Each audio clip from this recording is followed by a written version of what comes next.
Bonjour à tous, bienvenue dans votre agenda, une sélection d'événements à venir près de chez vous. Entre art contemporain et spiritualité, Clermont-Ferrand accueille du 4 juin au 13 septembre l'exposition Regard de l'âme du peintre Patrick Marquès à la basilique Notre-Dame-du-Port et la galerie Expo Artistes. Un projet porté par l'association Intercongrégation Notre-Dame-du-Port qui cherche à faire dialoguer passé et présent par une immersion artistique au cœur d'un lieu emblématique du Puy-de-Dôme. Né dans l'appartement en face de la basilique, devenu aujourd'hui la galerie Expo Artistes, Patrick Marquès transforme ce retour aux sources en expérience immersive et humaine. À travers ses grands portraits expressionnistes, l'artiste explore le regard humain comme miroir de l'âme. L'exposition s'adresse à tous les publics, curieux d'art comme amateurs de patrimoine. Pour en savoir plus, rendez-vous sur clermontcatholique.fr.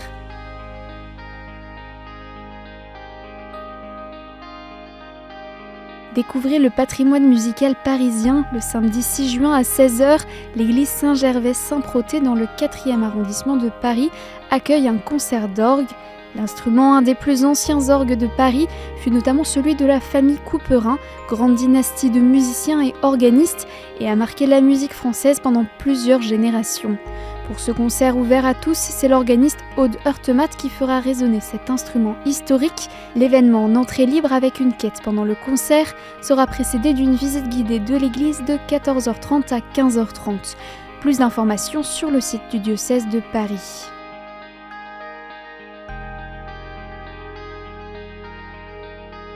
En 2026, l'Église célèbre les 800 ans de la mort de saint François d'Assise, l'occasion de revenir sur la philosophie franciscaine et notamment sur son influence à Toulouse et en Aquitaine.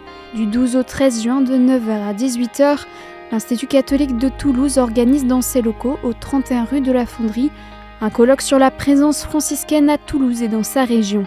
L'occasion de revenir sur les figures de l'ordre de Saint-François qui ont marqué la ville rose entre le XIIIe et le XXIe siècle, mais aussi d'analyser les grands défis théologiques, sociaux, juridiques et géopolitiques actuels à la lumière du franciscanisme. Participation libre, l'inscription à ce colloque se fait sur le site de l'Institut catholique de Toulouse, sur lequel vous retrouverez également plus de renseignements ainsi que le programme détaillé des intervenants.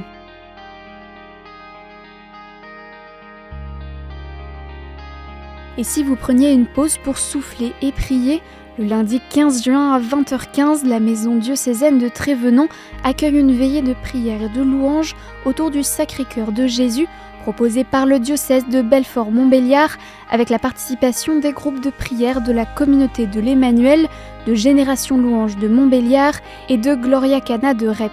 Un rendez-vous qui propose de trouver le repos de l'âme par la louange et le silence, au programme chant, temps de silence et méditation de la parole de Dieu, une manière de déposer ses soucis et de se laisser rejoindre par le Christ. La soirée est ouverte à tous, plus d'informations sur le site du diocèse de Belfort-Montbéliard. Vous aussi, vous pouvez nous faire part des événements que vous organisez. Pour cela, 2 solutions, soit par mail à l'adresse agenda@ktotv.com, soit à l'adresse qui s'affiche sur votre écran. Et on se quitte avec Apostolo Glorioso de l'ensemble Irini, dirigé par Lila Ajosi, tiré de leur album Janoua.